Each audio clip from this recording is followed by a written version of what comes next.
किसान और चट्टान।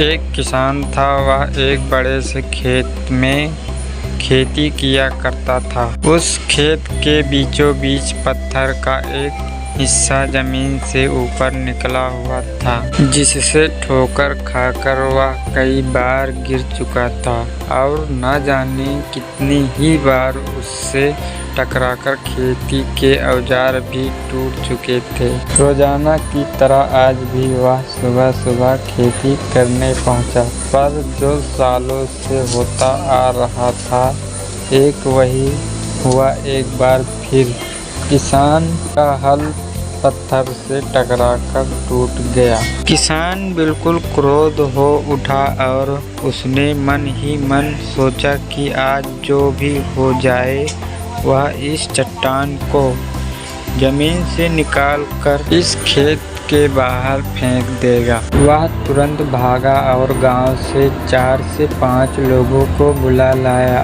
और सभी को लेकर वह उस पत्थर के पास पहुंचा। मित्रों, किसान बोला, ये देखो, जमीन से निकले चट्टान के इस हिस्से ने मेरा बहुत नुकसान किया है और आज हम सभी को मिलकर इसे जड़ से निकालना है और खेत के बाहर फेंक देना है। और ऐसा कहते ही वह फावड़े से पत्थर के किनारे वार करने लगा। पर ये क्या, सभी उसने 1-2 बार ही मारा था कि पूरा का पूरा पत्थर जमीन से बाहर निकल आया।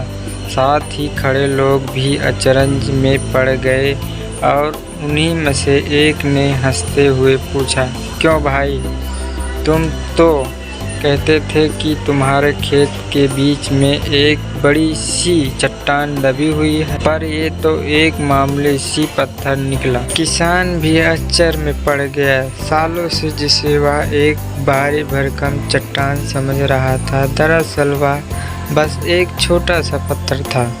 उसे पछतावा हुआ कि काश उसने पहले ही इसे निकालने का प्रयास किया होता, न उसे इतना नुकसान उठाना पड़ता और न ही उसे दोस्तों के सामने उसका मजाक बनता।